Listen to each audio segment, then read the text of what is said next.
And I would suggest that 2 Thessalonians 2 is exactly where we're at in the world today.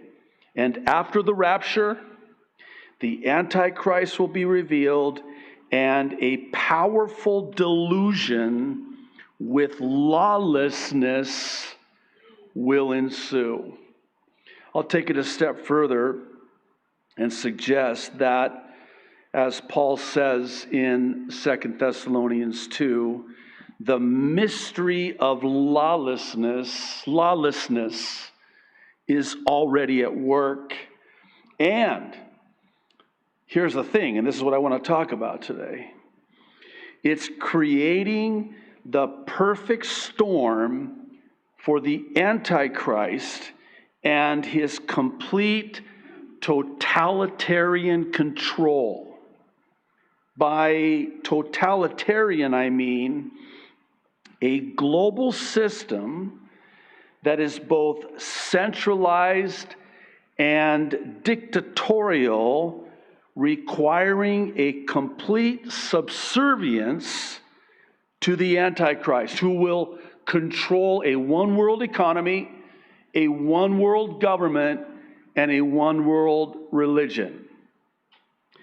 I am of the belief that we today are witnessing an orchestrated dismantling, or if you prefer, controlled demolition of the old world order to reset for the new world order.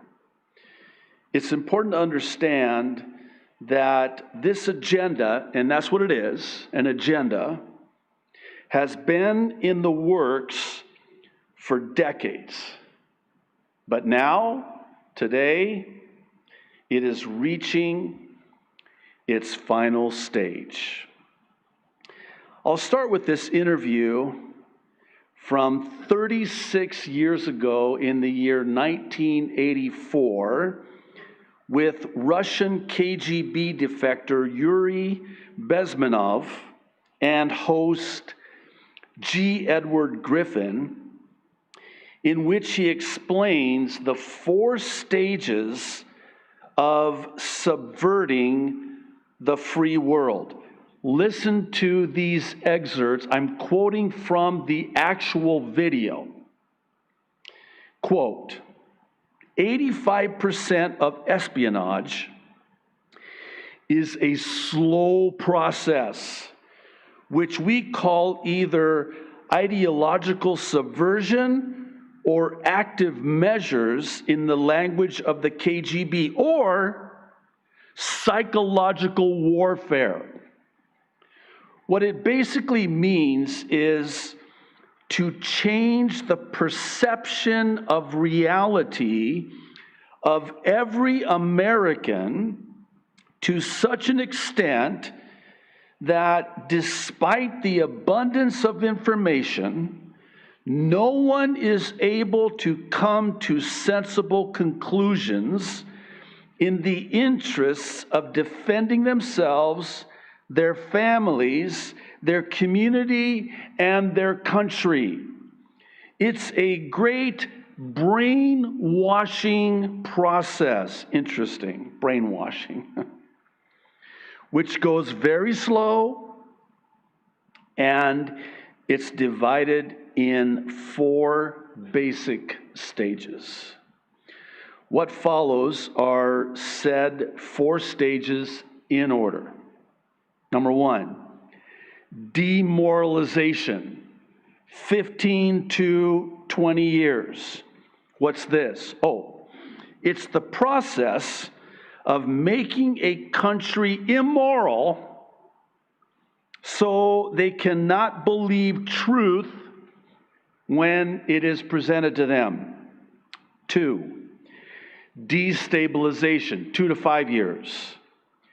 Create conditions where tipping points can occur. Number 3, crisis, 6 weeks. Tipping points to seize power. And number 4, Normalization, success, totalitarian government control.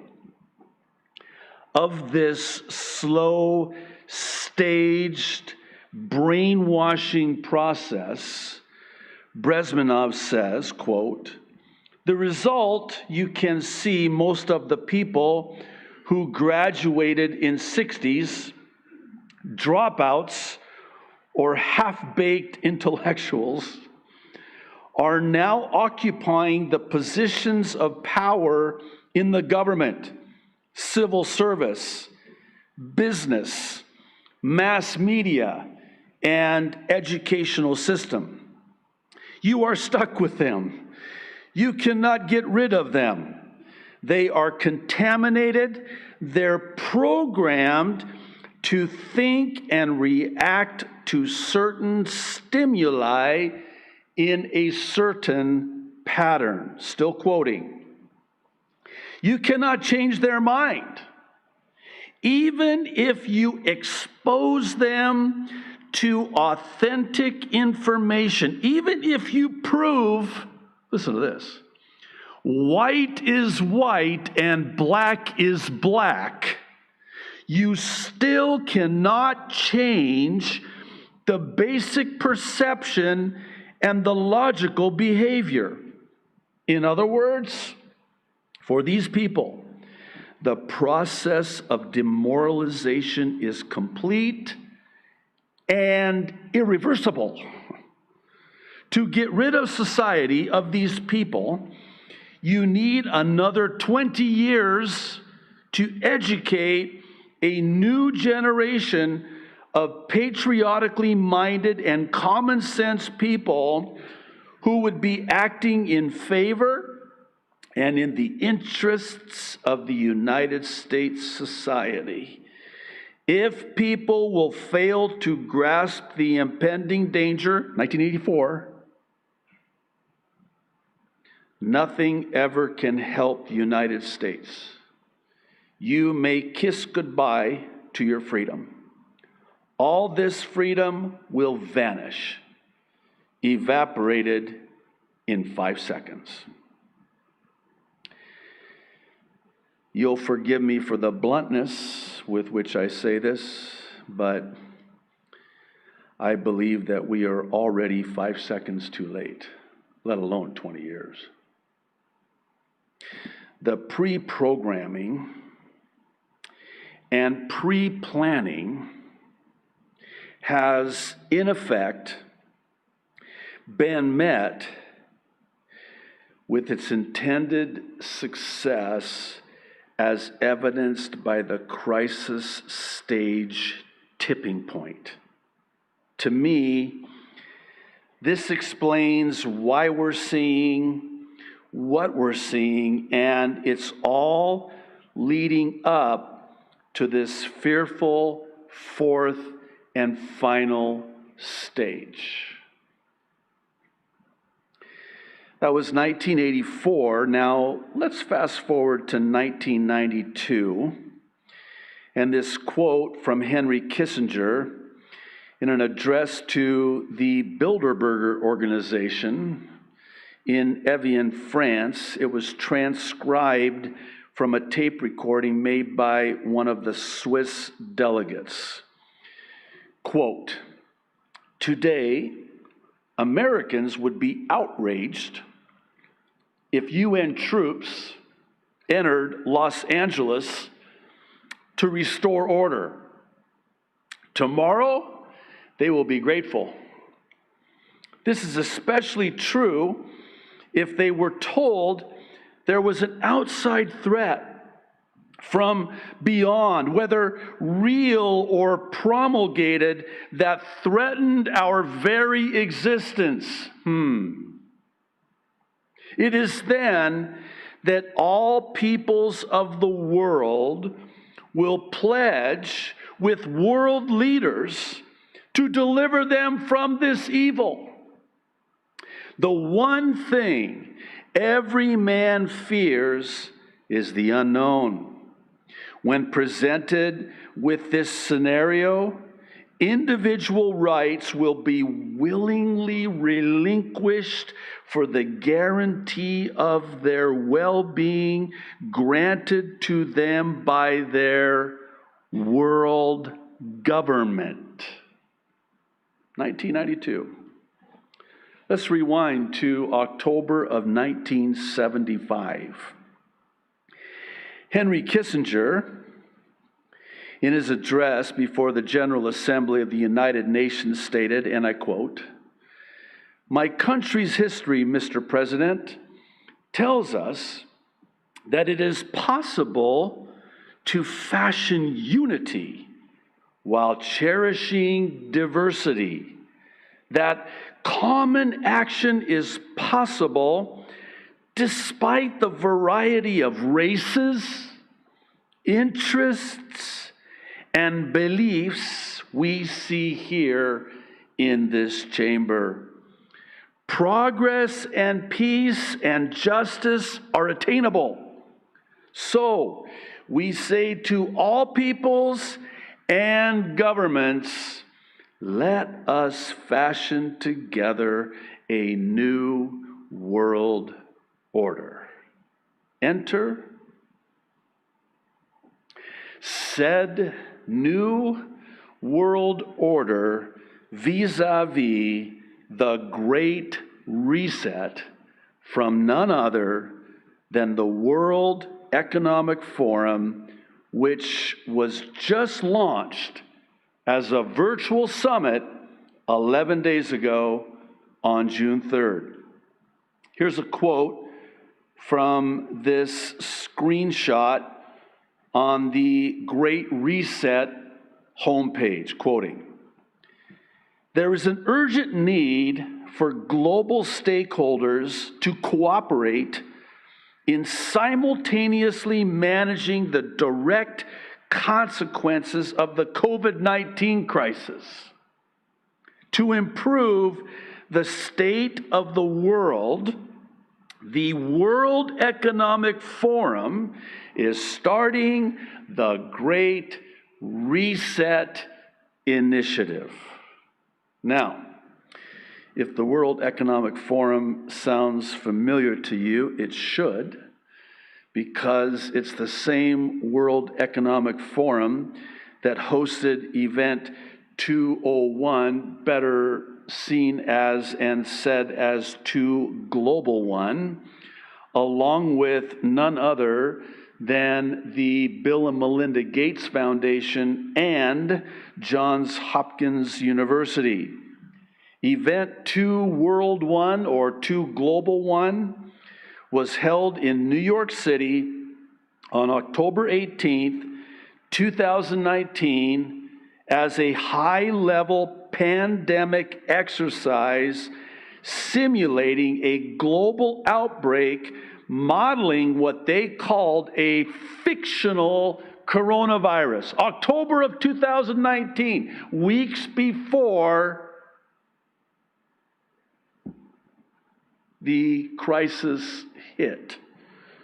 You'll forgive me if I sound cryptic when I say it that way, but I say it that way for a reason. It's also the same World Economic Forum of this website, which is a website like nothing I have ever seen. I mean, the most intricate, there are no words to describe this website by the World Economic Forum. It has links to everything and anything you could possibly imagine. And everything is linked together under the banner of global governance. This was planned all along. You can find everything that, and COVID-19, finding a vaccine, the media's role during COVID-19, global governance, climate change, LGBTQ inclusion, sustainable development. I could just go on and on and on. I won't. You know I can. I won't.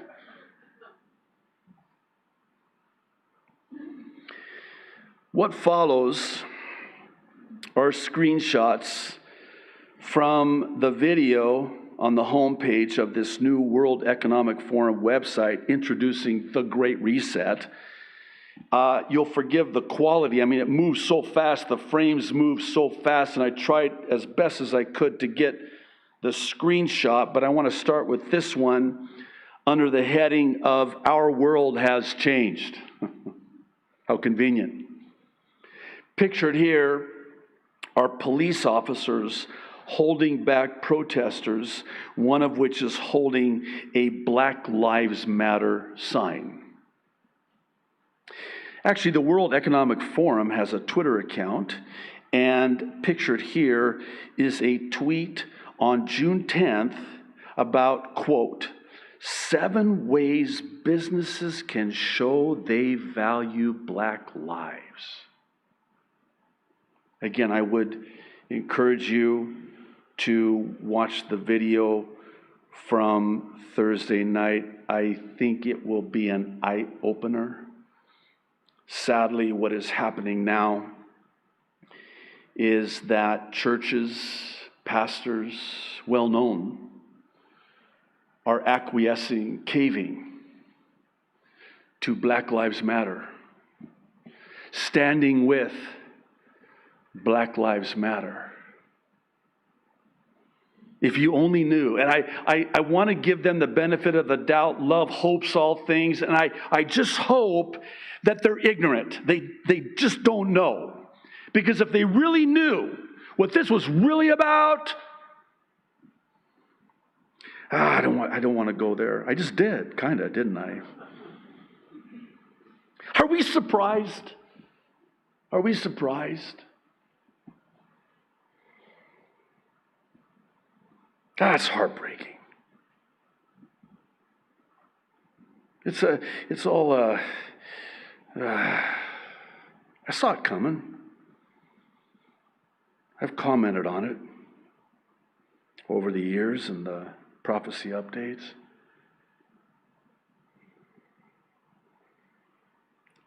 This is what happens when you don't preach the word. I think about the Apostle Paul that would have, for lack of a better word, the audacity to pronounce upon himself a curse were he to not preach the gospel of Jesus Christ. See, the problem is, and has been, and we're seeing now the fruit, the bitter fruit of it, is that it was a different gospel, a social gospel. A different Jesus. Not the Jesus of the Bible. Well, let's get back to this Great Reset website. This is an interesting screenshot. Here you see people under surveillance being tracked and traced, all of whom appear to be wearing masks. This is a shot of a man wearing his mask, getting his temperature read by way of a forehead thermometer. Isn't this interesting? It's almost like a pre-programming and conditioning. And we talked about this again on Thursday night, that I'm sure you saw it, where these politicians wearing a we had too much fun with that one, didn't we, Mac? They had this tribal scarf around their neck. We wear it on our head. Where I come, in my country, we put the scarf on the head. But apparently, this is from Africa, and they wore this scarf. I saw a video, by the way. I forgot to mention this to you, Mac. They are livid. The people they're like, why would you do that? Do you even know what that scarf represents? So you have these politicians, social distancing, and they're wearing this scarf and they're wearing their mask, and they get down on their knee. They bend their knee in solidarity for Black Lives Matter. Oh, that's really interesting.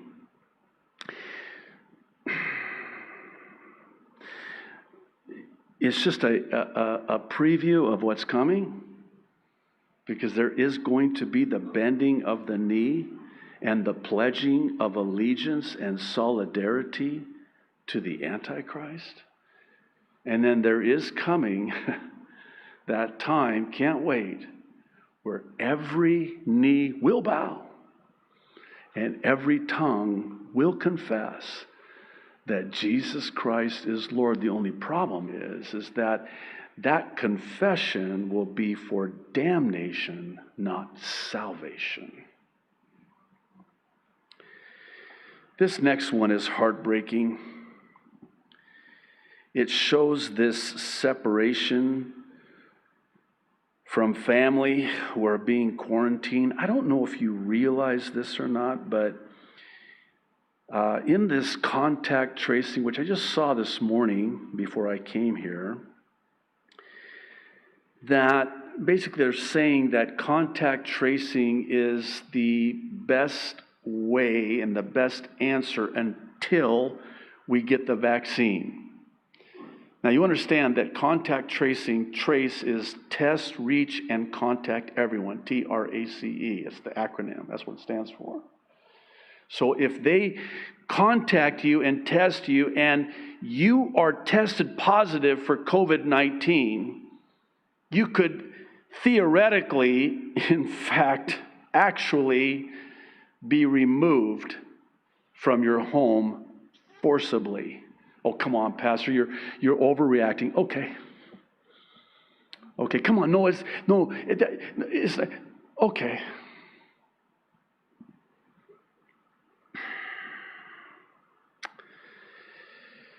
Under the heading of Our Systems Need a Reset, they show someone pushing a reset key on what looks like a very old computer. I suppose we shouldn't be surprised by this. We've seen this coming for some time now. Actually, 2 months ago, back on April 19th, we talked about this in that week's prophecy update titled World Order Reset. In it, we looked at how this crisis was being used to reshape, reimagine, and ultimately reset the entire world order. One need look no further to this quote from Klaus Schwab, the founder and executive chairman of the World Economic Forum, quoting, listen very carefully to the way he says this. This is on their website. The pandemic represents a rare but narrow window of opportunity to reflect, reimagine, and reset our world. Oh, perfect. I suppose it should also come as no surprise that one of the many links in the aforementioned World Economic Forum website is a link to, you guessed it, the Great Reset. Here's a quote from this link. The world is at a historic crossroads as economies everywhere attempt to pull themselves out of a COVID-19 induced hiatus. The damage inflicted has been horrific in terms of lives taken and livelihoods lost. However, it also presents an opportunity to rebuild in a more, watch this, inclusive and responsible way. coronavirus-related lockdowns, this is interesting, provided a glimpse of what is possible in terms of limiting pollution. And the pandemic's human toll illustrated what can happen when healthcare systems and social safety nets are neglected. Now, it's up to leaders in the private and public sectors to seize the moment and help create a more equitable and sustainable society. Did you just hear that? Did you just hear what that said? A more equitable and sustainable society? This is sustainable development. And on its face, it almost sounds, oh, yeah, of course, I want that. No, you don't. No, you don't. This is Agenda 21. This is the agenda that is now in place exactly as they have planned all along.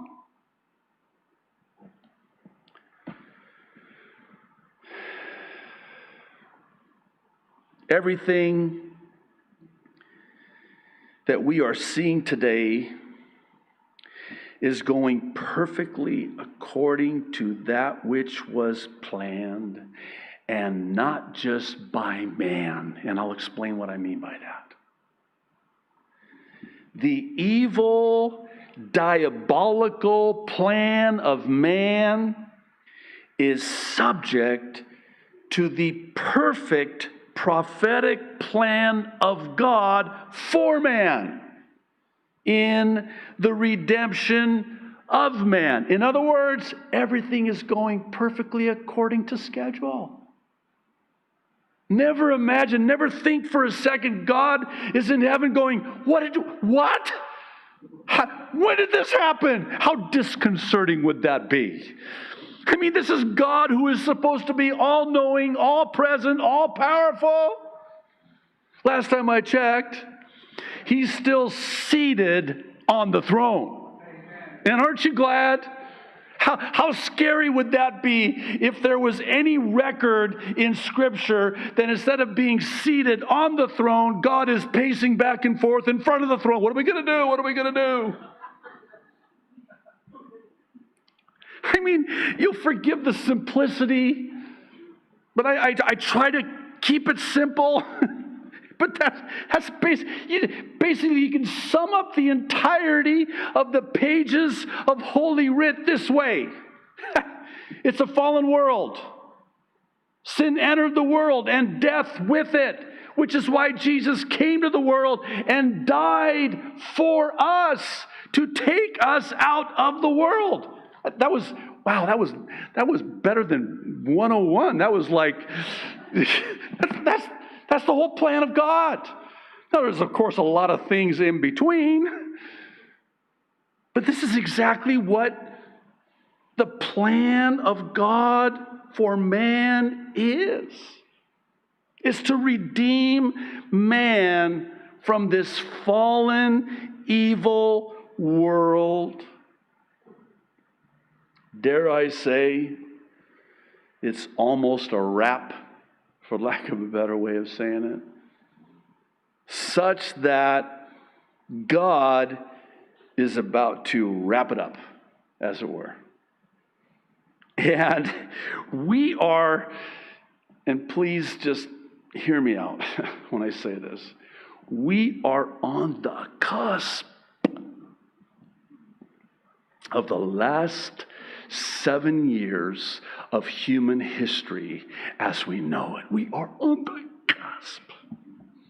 We are a gnat's eyebrow away. And yes, gnats have eyebrows, I think. You just can't see them. That's how close. By the way, I'm not going to take the time today. I may, at some point in the future, Lord willing, talk about this, but I at least want to mention this. This new world system, this new world order, this reset of the old order for the new order. It's foretold in Revelation 17 and 18, two very interesting chapters in God's Word. And it's during the 7-year tribulation, because chapters 6 through 19 are all about the 7-year tribulation, which, by the way, you will not find the church mentioned even one time in those chapters dealing with the tribulation, because the church is not here in the tribulation. Now, someone might ask, what about the ones that John asks about? Who are these? And the answer is, we affectionately refer to them as tribulation saints. Those are those, in great number we're told, that refuse the mark of the beast, and they do not bow the knee to the Antichrist, and it costs them their lives. And they are, it's very specific in Revelation, they are beheaded.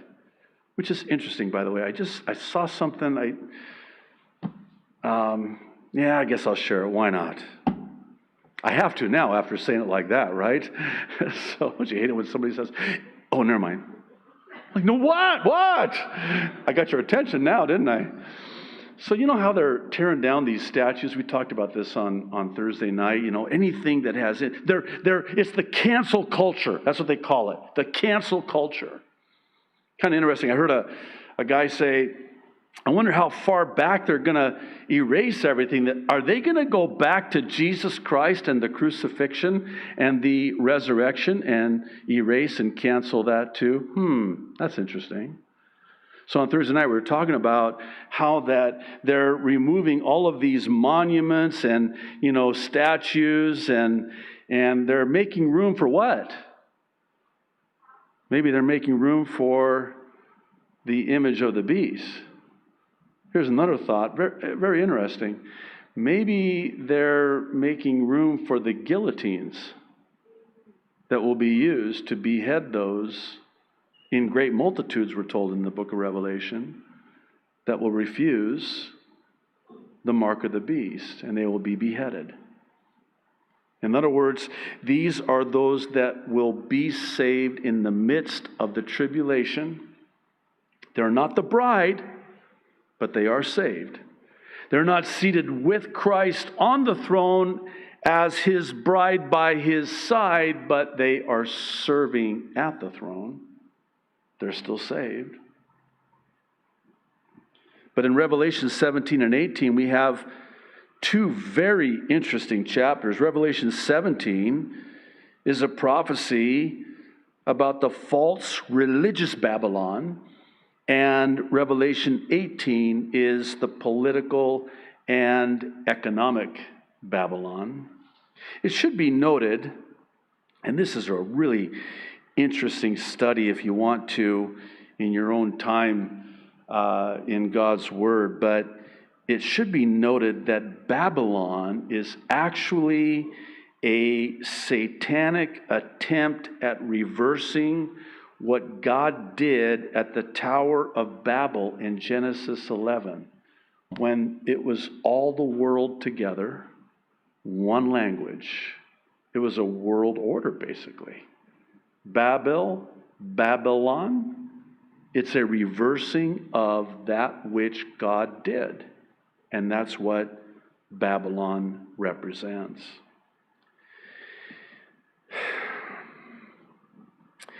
I am keenly aware that the implications of what I've shared today are very disturbing. But isn't that the point? What do you mean? Stay with me. Don't we need to be disturbed in this world in order to look to the next? I hate to say it this way, but if you have a better way of saying this, then please share it with me afterwards. But God has a problem. I don't know how else to say it. I mean, God doesn't have problems, but if God had a problem, you know what his problem would be, is how do you get us from point A to point B? That's what his problem would be. How is he going to, because he's not going to force his will on us. He's not going to force himself on us. So how does he get us from point A to point B? Point A is this world, the things of this world. But this world is not our home. So how is he going to get us to loosen our grip on this world and the things of this world so that we'll look to what we were created for, which was not this world, but for eternity? How's he going to do that? Well, I think you would agree. I know in my life, and I'm sure in your life, the way to get you from point A to point B is he's got to disturb point A. Because if I'm too comfortable in point A, I'm not thinking about point B. If I'm too comfortable in this world, well, I can just picture God. I'll just speak for myself. He looks down. He says, look at JD. There he goes again. Getting a little too comfortable. Get down there, you guys. You gotta, you've heard it said, God comforts the afflicted. It's also been said, God afflicts the comfortable. Because he doesn't want us to get too comfortable here in this world, because this is not our final destination. So what does he do? He disturbs, he disrupts. You know how we're all prone to, I'm going to get my ducks in a row, whatever that means. I've always wondered, what does that actually mean? But it's, I guess, a saying. So you got all your ducks in a row. Yeah. Getting my ducks in a row. Okay, cool. So God looks down and he says, oh, I see you got all your ducks in a row. Yeah, pretty cool, huh? Yeah. Watch me now.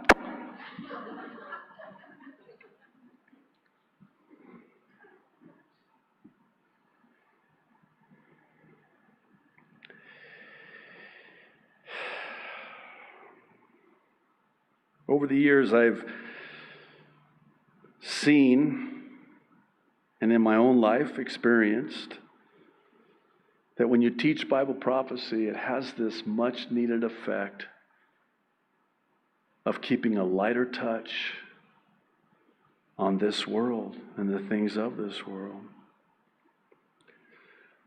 I suppose I could be accused of giving up on this world, and rightfully so.